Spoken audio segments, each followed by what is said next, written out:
Welcome to Candy Bar, the channel of human affairs past, present, and future. Today, we are going to discuss bears, and in fact, we're going to discuss Russian bears.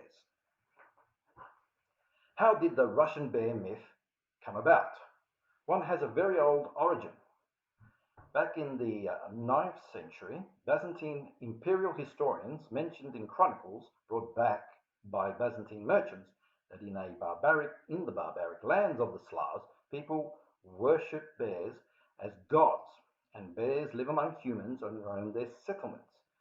This myth stemmed from the fact that the Slavic god Veles had, among others, a bear incarnation. The bears did actually roam the streets of Russia in the towns and villages of the Middle Ages, but only as trained show actors or show bears at numerous town fairs and religious festivals.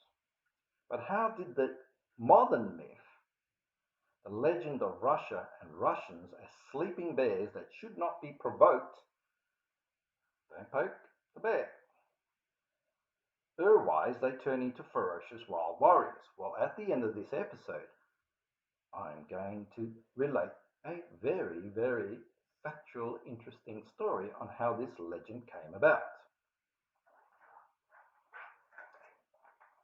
If you like the content that I'm producing, please like, that would be marvelous.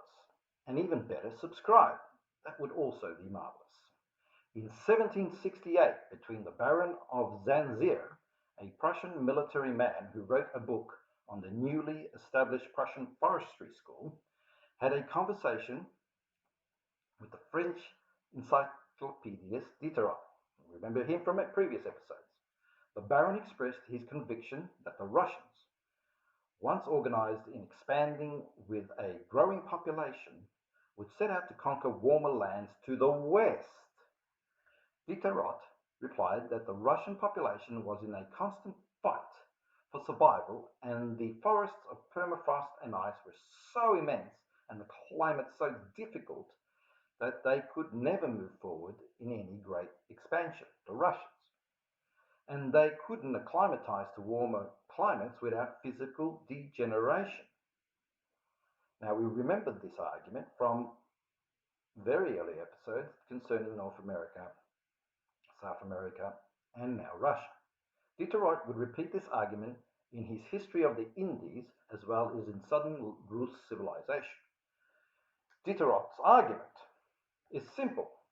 There is a great relationship between the vastness of the frozen forests and the inevitability of demographic underdevelopment, low population, low wealth.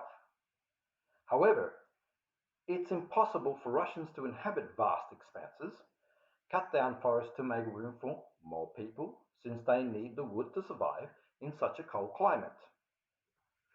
Without forests, there is no wood. Without wood, there is no fire or heat in winter. To clear so much forest would eliminate the fuel that made living in frozen expanses possible. This same argument made to explain the impossibility of Russia in achieving great demographic development and become a dangerous power had already been used by the economist Badow, which we also have talked about, in a text titled The Political World. Published in 1766 in a Paris newspaper, the purpose of Badow as director of this enlightened newspaper is clear. It is about making known to the French reader that this is an overview of the great powers in the world at the moment. In reality, there was only Russia as its central theme of this work. What are Russia's intentions? And what does this newly minted power want? He lets readers know that the Russian Empire is poor, yet still of great interest to France. Badow is convinced that there is nothing to see here. Move on, move along. you have to look at Russia to imitate achievements of consolidating the few fertile lands, but not to fear it. Those impossible regions of endless forests, snow and ice would make demographic development on a large scale impossible. Among the French enlightened, nature as a force of law demonstrate that the enlightened desired in each political outcome in France, the enlightened being the French, used the myth of nature as a force of law and a set of laws to push their political theories to justify shortcomings. That no fledgling empire will come to anything against nature's force and its laws. This French argument of inevitable degeneration of life in barbarous lands like America, indeed, was often heard by men like Thomas Jefferson, who was the US ambassador to France in 1785. The United States of America was a newly born continental power, a baby, if you like, but one with great potential. Natural philosopher Colonel Felix de Azara, scientist, explorer of the Americas, and a military attaché officer attached to the Spanish embassy in Paris at the same time as Thomas Jefferson, Spain, which was the enduring established global power of the time, these two men heard this argument often and drove these guys crazy and with despair at the delusion of the French. And this can be seen in their dispatches and letters. Jean-Jacques Rousseau,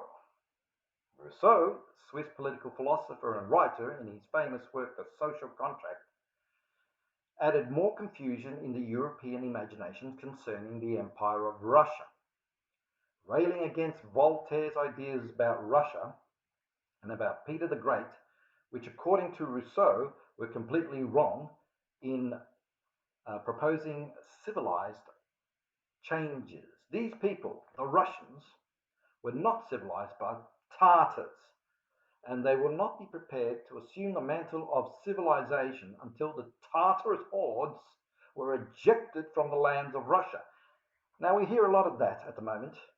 It's ironic that the Rus, in a certain part in the old Rus land of Ukraine, calls the Russians Tartar hordes, considering they're all Rus. Russia appears everywhere in the enlightened texts of pre-revolutionary France, especially in Diderot's encyclopedia, with a disproportionate number of Russian entries.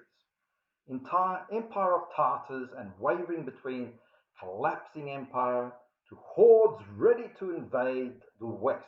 Well, make a choice. They're either collapsing and incapable of anything, or they're so powerful that they're going to sweep aside every empire in Europe and beyond. Again, it goes. Fear and a little envy. Fear and a little envy goes a long way in selling newspapers and encyclopedias. The obsession with a supposed Tartar Russia was here to stay. Francois Jean de Castelou, a major general of the French army in the American War of Independence, so he fought with George Washington, publicly opposes the prophecies that portend any invasion by these northern Tartar hordes. So so it's already stuck. The generals of the French military are calling them Tartar hordes. To sum up the general's thinking, we are calm about the Russians, a land of disorganized commerce. An economy is bound to disintegrate. Always chaos. Diderot, in the encyclopedia, insists that the Russian economy is underdeveloped and undercapitalized. An economy based on monopolies, fur skins, custom on goods entering and exiting Russia, gambling taxes, tolls on roads, bridges and ferries, haulage levies. Russia can afford to make war on the Turks, the Ottoman Empire, but it could not make war on Western Europe without large loans. This is what we're told.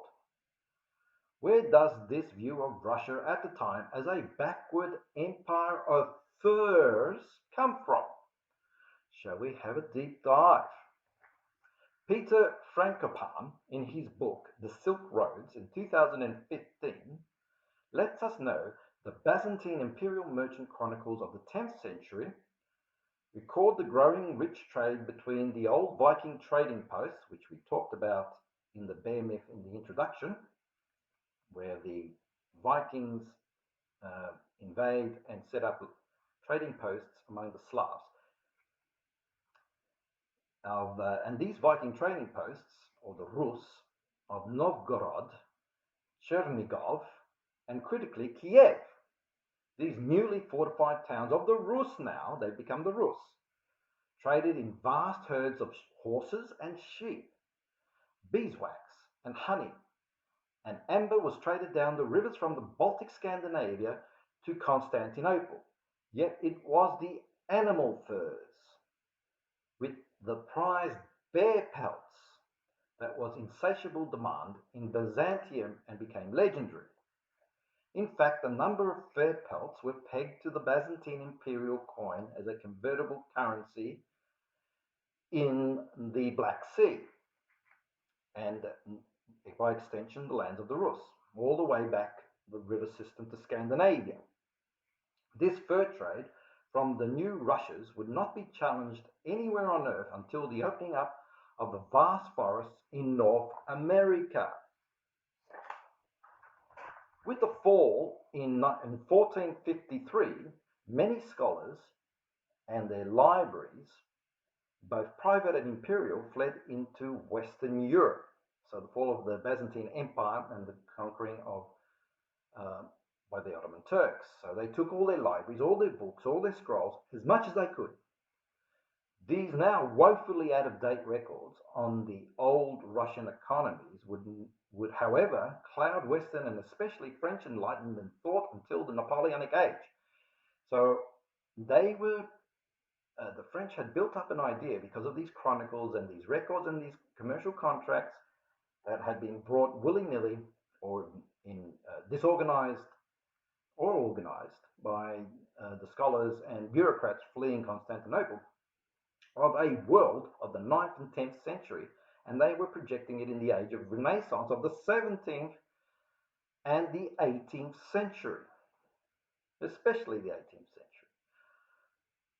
What the French thinkers of the Enlightenment refused to accept, admit, or internalize was that the Russian Empire of Peter and Catherine the Great had added to its economy vast fields of wheat, vast fields of barley, millet and corn, fruit orchards till the horizon provided sacks of dried fruit stuffs to be traded up and down the rivers and the roads and the sea, Black Sea, and the roads of Europe. Sea and river fish were traded in salted barrels all over Europe. This backward economic argument would be updated and perpetuated right up until today. Who has not heard the ignorant economic slur of now that Russia is just a farm with a petrol station? In Europe, this polarized debate on Russia from the 1770s on the barbaric civilization of Russia influenced all the intellectual spheres of Europe and created prejudices. These anti-Russian intellectuals would never leave the Western mind of Europeans. And now, North Americans and the West. Shall we go back and find out why Russians are associated with angry, attacking bears? There is a marvelous story. In the book In the Woods by Andrei Melenkov-Perchensky, written between 1871 and 1874, he presents the following most unlikely episode. During the 1812 Russian War with the French, many French officer prisoners were sent to different towns and settlements of Russia during the cold and freezing winter. Several officers ended up in the town of Surgat. This town historically was home to hundreds of bear keepers, as we have seen. Right from the 9th century, there had been bear acts for festivals, etc. And these bear keepers were called the Sergaki, who wandered from one Russian town to another during warmer months with their tamed, trained bears, and which were immensely popular at bear show festivals and religious faiths. The local country squires of Sergak were very hospitable to the French officers. They gave them food, beverage, and shelter. It was around Malasinita, or let me get this right, Maslenitsa, which is a pancake holiday before Christian Lent. So it's a different time and slightly different festival, but the same idea as Pancake or Shrove Day, or Pancake Thursday, it is commonly called now, when everyone eats and drinks aplenty. So the local aristocracy were treating the French to a generous holiday banquet. During one such meal, they got to talk about the future of the Napoleonic campaign, the Napoleonic War of France against Russia. The French officers expressed great skepticism about Russia's military success in the summer. So Sergak, police captain of the town, surprised the French officers by informing that if the Russians didn't have enough men to fight, they will send in bear regiments to fight, regiments of bears, and that he himself is currently training a bear battalion. The word battalion is very apt at the moment, as we have certain battalions which shall not be named, and the training is going well. He then invited the French officers to see the training for themselves. This can't be real. This is ridiculous. This is going to be too much of a circus act. The bear keepers and their bears were all at home for the winter. They were told by the town governor to get their bears into the marketplace, arrange troops for battle, and demonstrate the command shoulder at arms, which the trained bears actually did, and with ease. They looked like files of soldiers in the shape and number of a battalion. Shocking. The French were beyond amazed. Indeed, shocked. After the show, they wrote letters and dispatches back home about how they saw a Russian bear regiment, right? So hundreds of bears with their own eyes lined up in army ranks, shoulder to shoulder, with their arms touching each bear's shoulder to the left or to the right. I'm not too sure. I'm not a military man. And that's very likely how the French and other Europeans started calling the Russians bears and spreading the myth about bears and humans cohabitating in Russia. And seeing as the bears and Russians are soldiers ready to fight, the saying that the Russians are slow to react but lightning fast to attack is the personality generally attributed to bears. And this is where the saying, "Don't poke the bear," comes from. Thank you.